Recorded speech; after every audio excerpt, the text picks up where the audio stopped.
order at 12 p.m. sharp. At this time, we would like to welcome any public comment. There's no public here, so we'll continue on.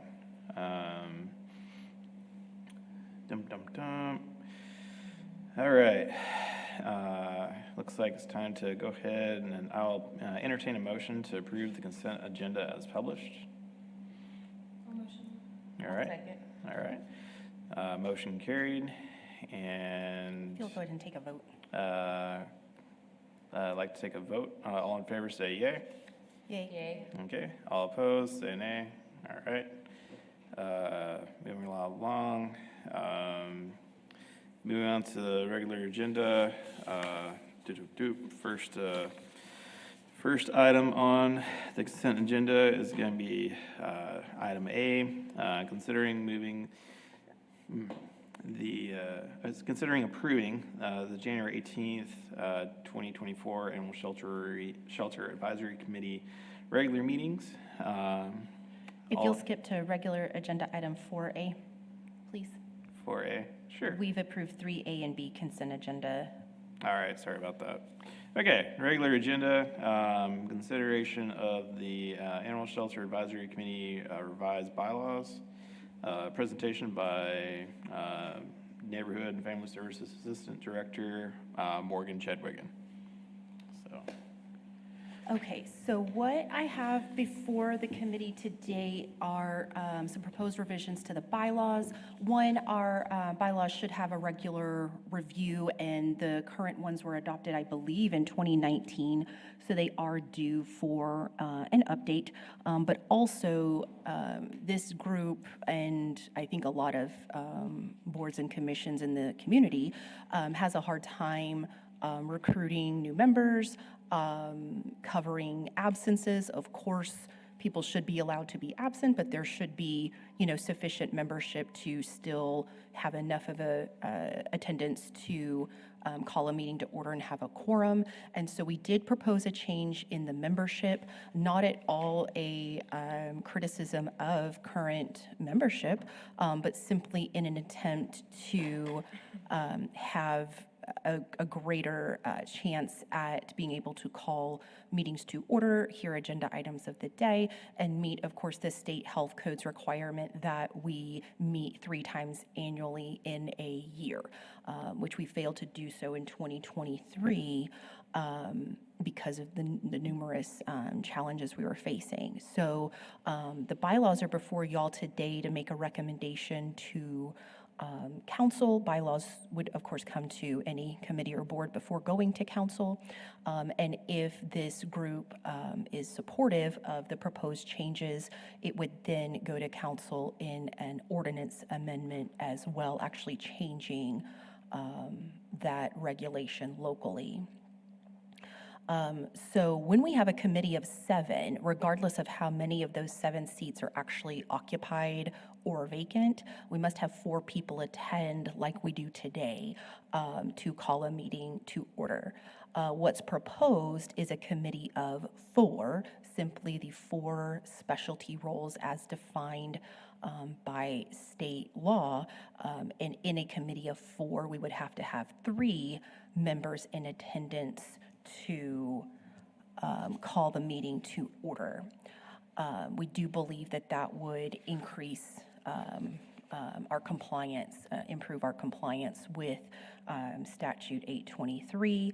Of course, we had robust recruitment efforts in 2023. We reached out to a number of folks, discussed the opportunity to serve on ASAC, provided the application, and no applications for either the at-large or specialty roles were completed and submitted in calendar year 2023. One of the reasons why we have 7 committee members is to ensure that each council member, each of the 7, mayor and council members, has a representative on the committee to serve their interests. And having a committee of 4, we're still confident that council members would have a really responsive committee. And I think that that's because having the specialized roles of a veterinarian, a rescue representative, a municipal government representative, and a shelter representative are all professionals and subject matter experts that would be readily available to a council member regardless of which district you live in or which council member appointed you, that there would still be ample access to the council to reach out for issues, recommend future agenda items, ask for subcommittees, just any of that dialogue that we're doing to represent the council's interests would still be appropriately supported with the proposed board. So the committee still has the vacancy for the municipal government position. We do have a plan to fill that. State law requires that it be a municipal or county government official, and so that can be a staff member, that can be an elected official. And so Councilmember Hesse Smith has volunteered to serve in that role and will be considered at a future council agenda to be appointed as they review these other items, considering the bylaws if this group recommends the ordinance change and this appointment. And so we would be looking at a fully staffed committee with this proposal.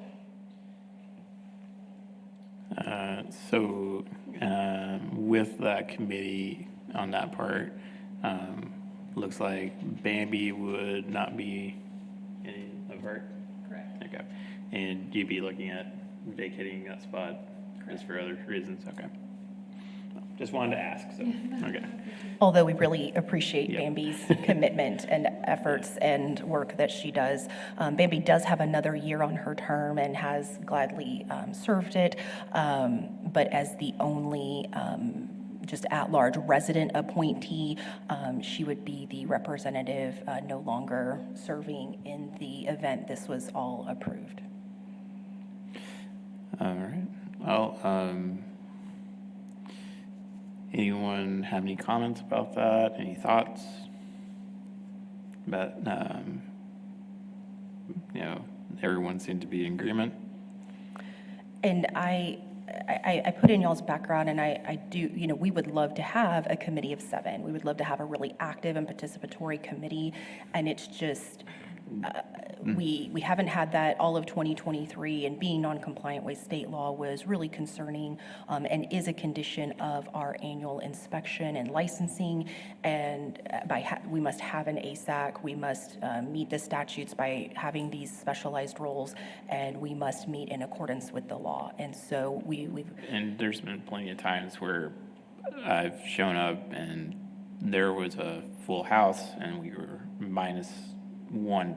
We had 3 people, but we were minus our 4th. So the meeting and it was not a good event for the citizens as well. And with this proposal, an attendance of 3 would allow us to call a meeting to order and hear agenda items.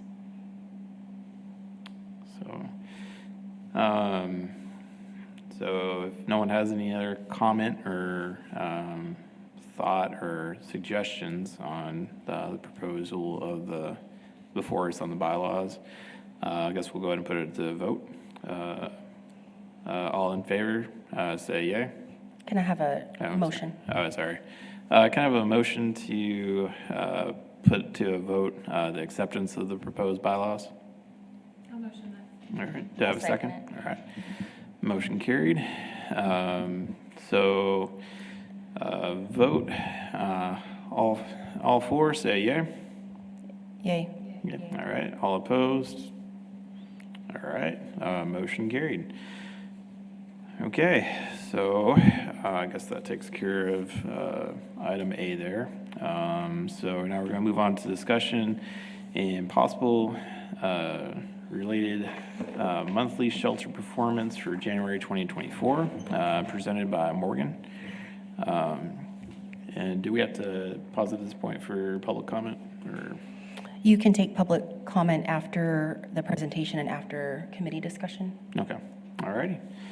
All right. So we'll go ahead and continue on. So this is our snapshot of January's performance. We had, and this is simply for cats and dogs, because I think that is the bulk of our activity. We do have in the background our activity on livestock and wildlife, but just to point out, we had 183 cats and dogs in for the month of January, 119 stray dogs and 41 stray cats. That is quite normal for the season. Cats aren't so robust yet for the season. Our return to owner, we were at 41 dogs and 13 cats. Our transfers out all of those were to Concho Valley Paws, 82 dogs, 31 cats. 12 of those were for medical support, and 101 of those were for potential adopters. We then had 14 dogs euthanized, 4 cats euthanized, and 4 cats that died in custody. The reason for euthanasia was 12 of the dogs had documented aggression. 6 of the animals had some kind of illness or injury, and the 4 that died in custody were due to sickness. So we ended the month, we did have an exigent circumstance late in the month, and so we ended with 190 dogs on the premises and 5 dogs in offsite quarantine for a bite event that those were all approved for home quarantine. So that is the snapshot for January. When you add in our other species, our live release rate for January was 87.08%. And if we wanted to delve into the deceased even further, 27 either euthanized or died in custody. I mentioned the cats and dogs. We had 5 other, so these were injured skunks and raccoons. And then you saw this information already for the sick and injured versus aggressive. We did discuss in January adding a component to the monthly report around field services. And so this is our draft of what that looks like. We will work through what makes sense about the best way to report all of this. But for January, animal services officers worked 509 cases. 309 of those were straight intake, picking up animals that were loose. 69 of those were enforcement and rechecks, so either following up on spay-neuter compliance, following up on a complaint to check conditions, some sort of enforcement happening there in almost 70 such cases. We had 52 bite investigations and 50 wildlife relocation, which is both of those take a ton of time for each animal services officer. And then we had 1 owner release or seizure from the field. And so the bulk of those field services case are stray intake responding to stray animals. And so again, I mentioned our live release rate for the month was 87%, but fiscal year to date, so October 1st through January 31st, we are sitting at 80% year to date for the live release rate. All right. Do I have a motion to approve the discussion of the monthly animal shelter performance for January 2024? Motion. All right. second that. All right. Motion carried. All right. Item C, discussion and possible action related to monthly shelter performance for February 2024. Will be presented by Morgan again. Since you took a motion, do we want to close that with a vote? Oh, yeah. Did you have public comment? I'm sorry. No. Do we need to have a couple of comment between? Yeah. Okay. Is there any public comment related to the item with the January 2024 shelter performance and numbers? All right. All right. Do I have all in favor of passing the motion? Aye. Aye. Aye. All opposed? All right. Motion carried. All right. Moving on to Discussion and possible related monthly shelter performance for February 2024. Again, this will be presented by Morgan, the Director of Neighborhood and Family Services, Assistant Director, sorry, my bad. So for February, we of course have our dog and cat recap. So our stray intake was 101 dogs and 42 cats. So cats are unchanged in that category. Dogs were down a bit, about 20% down in stray intake, which is again, still within the normal range for the time of year. So our return to owner was a bit down, 34 dogs and 17 cats. Our transfers out totaled 91. 70 of those were dogs and 21 of those were cats. All of those went to Contra Valley Paws again. So 19 were in medical support, either emergency, after hours, or dogs contracting parvovirus and going for treatment, or anything in between. So the remaining 72 dogs or animals that were transferred out were for potential adopter. For euthanasia, we had 21 dogs euthanized for aggression. We had 13 cats euthanized for illness or injury. We had a good many feral cats coming in with injuries that when they are quite feral and reactive, we can't treat. We don't have staff that can examine them, treat them, handle them. And so unfortunately, that is the reason for euthanasia there. And then we had, it's in one space it says 2 cats were deceased, and then it says 4 for sickness and injury. So I apologize. That is 2 cats that died in custody due to sickness and injury.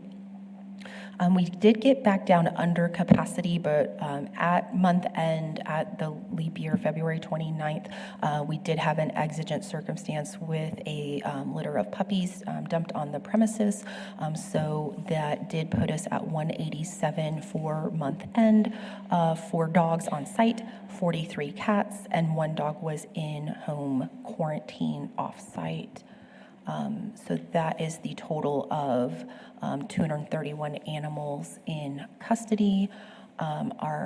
We did have 8 raccoons euthanized in February, and I'll talk more about that in March as well. We're seeing quite a bit of disease in our community's raccoons right now, and it's not isolated to any one part of town. We do share information with neighborhoods when we are seeing something problematic. For example, if we have a positive rabies specimen, we will alert folks. Usually we do a half-mile radius of where that was found. Hey, make sure your pets are current on a rabies vaccine. Make sure to report any bites, any animal-to-animal bites where it broke skin. But it's not rabies that we're seeing. So, and I'll talk about that more in a minute. So we didn't move the needle much on outcomes by type. We're still looking at about 79.5% of our animals released alive. February, we did see an uptick in the number of cases worked by field services. So we had 592 cases worked versus about 509 the prior month. So pretty good increase there. 347 of those cases were responding to stray intake, and you can see the animal intake reported on previous slides is not the same as the number of cases we worked for stray intake. That if we respond to a dog at large or a stray livestock and we reunite that in the field, then that is not necessarily an intake, but is a case that we worked. We had a good bit of an uptick in enforcement and rechecks, so 110 cases for that category, 65 wildlife relocations. So that is a big, that's a pretty high volume for us. We also had 40 bite investigations, so down a bit there, and 3, we had 1 owner release that ASOs worked, and 2 seizures mandated by municipal court, and so that was the smallest category there for field services. All right. Okay. So do I have a motion to Carry the report for animal services performance for February 2024. Motion. All right, I'll second? second that. All right, okay. All in favor? Aye. Aye. All right, any opposed? Any public comment at this time? Yeah, I'm Jamal Shumpert, single member District 2. I'm up here today because, what y'all mentioned, a couple of raccoons walked across my yard, and over the past few months, I've been noticing a lot more stray dogs in my area. I stay on the north side of town, then on the east side of town, not far from the shelter. After looking at these numbers and looking at how many officers you have, it is clear you do not have enough officers to handle this job. When it comes August, I'm expecting every one of you guys to be asking the city council for more money to have more officers. Beyond that, you have a steady, like 200 animals that's just staying there. That's because you don't have programs.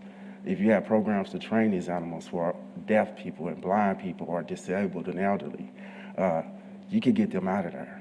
You could. It'd be easier. Other counties would have them, would take them for their populations like that. But having those programs and identifying which breeds are best for that would help a lot. And I watch on TV, it's a lot of drugs being smuggled in through a lot of border towns and a lot of border places. There's so many dogs that have a shepherd breed and mixed to them that y'all have in y'all shelters that y'all could use to work with Border Patrol and all these other people to help with human trafficking and drugs. So let's not treat these dogs as if they're a burden to our society. Let's actually put them to work and help us out. That's all I had. Thank you. Thank you. In previous committees and in previous council meetings within the last 6 months, there has been a request brought to the city council for more funding for additional officers. They have declined that at this time. If you wish to make that comment to the city council, I'd suggest going to them as well. As far as other programs, be something that'd be great to entertain. However, one of the things that continues to be brought up when additional funding is looked for is there's not much to go around. So that's why they're trying to have that part. So if you have another comment, you have to wait till next time because you've used that. But anyway, there have been mentions of that, but I just wanted to let you know because some people don't always keep up on that part. Fair enough? But we'll definitely be making those again. So thank you for bringing it up. Okay, so let's go ahead and move on to item D, discussion and possible related monthly shelter performance for March 2024. Again, presented by Assistant Director of Neighborhood and Family Services, Morgan Chadwick. So for March, we had 283 new animals coming in, which is a big uptick. And you'll see that also reported down in 155 redeemed by owner. We had about 80 stray livestock on one case alone. And that was a big case that required a response from all animal services officers. We were able to connect with the owner and get them home quickly, but there were a number of goats loose in the right-of-way, and we had to get support to get them back in their enclosure and back to their people. At month end, we had 230 animals left in custody, and our live release rate for March was 83.16%. We did have 48 animals deceased, and I do want to spend time on the 18 other. That was almost all raccoons, that we are seeing a good bit of distemper running through our raccoons right now. Of course, suspected distemper because we're not testing them, but they are symptomatic of the distemper virus. And then by citizens, then we, of course, respond and observe them to be symptomatic. And there's no treatment or rehab or anything for that wildlife once they've contracted that disease. And so we would just simply encourage citizens to keep their own domestic canines, their dogs in their residence, current on their parvo distemper combo vaccine, that if you have concerns, if you have a dog that's gotten a hold of a raccoon recently, connect with your veterinarian and share that information so that they can determine, if a booster is necessary, if a quarantine is necessary. Reach out to us if there's been a bite event in the last 10 days. We can quarantine for rabies virus, but we'll also, of course, note any other change in the animal's medical to the owner as well. And are these raccoons still tested for rabies when they're found acting off and strange, or is that just on an exposure basis? Only on an exposure basis. So if Okay. there's a confirmed human or animal exposure, we would of course test for rabies virus just to make sure that it is clear from that. But so if a citizen sees any wildlife acting strangely active in the times that they're not normally active, sick, injured, anything like that, don't handle them, don't touch them, call the officials. Injured animal, including wildlife, is something we do respond to any hour of the day. So even after hours, that is an emergency call out that we go to. So simply don't touch them with their bare hands. We had a citizen this week who thought he had a dead raccoon in his backyard, used a shovel to scoop it up in its trash can, and then observed it to react and actually be alive. And so we were able to confirm that he didn't touch the raccoon. His pets hadn't got a hold of the raccoon. And so we were able to take it into custody. And so for that, we didn't test because we don't want to incur that expense if there's no risk to human or other pet life. But that is a euthanasia that we're recording in this category.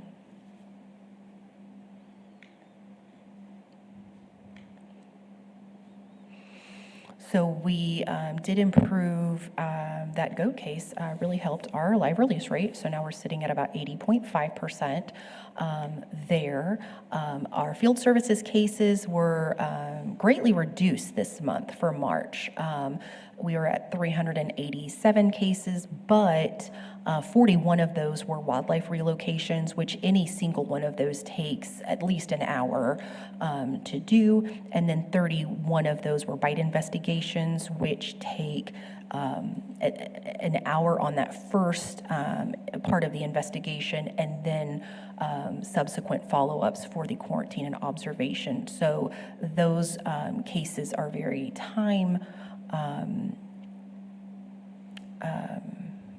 take a lot of time, but our cases were down a lot for the month of March. All right. Any comment on the numbers for, or discussion that wants to be made on the numbers for March of 2024? Okay. Do I have a motion to accept the performance report for March of 2024? I'll make that motion. All right. Second? I'll second. All right. All right. All in favor? Oh, do we public comment now or before we close out on that? Yeah, you need to hear what they're gonna say before you vote. Okay, sounds good. Change your vote. I don't think you will stop it. All right. Sound good. Jamal Shumpert, single member district number 2. I'm not sure where the wildlife is coming from, but I know if it's actually coming from the outskirts of your town, it's probably because developers are disturbing their habitat. And when it comes to funds, maybe you could pass on a wildlife relocation fee to developers, a small fee per acre. depending on how many acres they're developing, so that you could bring in more revenue for this department. But also, you could speak to the city council about the ballot funds they have. There's a thing there's called community projects, and the ballot funds, which they have discretion to use funds out of there. And there's millions of dollars in there, in which they could have used that to build y'all shelter. And then you could have used y'all's actual general fund money you get each year to implement some of those programs I was talking about. So I think maybe if y'all talked more with finance and the finance director about how to fund those things, maybe it could work out a little bit better for you. But I'm not sure if she's the one giving y'all pushback. Just from understanding that y'all structure, y'all would have to talk to finance before you even talk to anybody. So that's just a suggestion that there is community ballot funds available from the ballot they voted on in 2005. Thank you. Thank you. All right. So, take a vote. All right. So, that being said, all in favor? Aye. Aye. All right. All opposed? Okay. And then we have the follow-up administrative issues. Anything that needs to be discussed on that? I have one announcement that we're currently holding an event at the shelter until 6 p.m. today, a Check the Chip event. And so if anybody has a pet that is microchipped and they just want to confirm that the phone number, person name, address attached is the most current information, they can come by 10 to 6 today to get that checked by our team. But you don't have to wait for the event. So if you're seeing this after the fact, you can really come by anytime. We're open and we're happy to offer that service, and we can assist with getting that information updated. Of course, if it's our chip, that's quite easy to do. If you're not sure where your pet microchip was, what manufacturer it is, or what that microchip number is, we can assist with that as well and provide guidance on how to move forward if any of that needs to be updated. So we wanted to do that ahead of the summer season, and that is a service we're happy to offer anytime, but just wanted to bring some attention to it today. All right. Anybody have anything else that they need to bring up or add? Okay. So do I have a motion to adjourn? All right. I'll second. All right. All in favor? Aye. All right. Motion carried. End of the meeting is 12:32 p.m. Have a good day.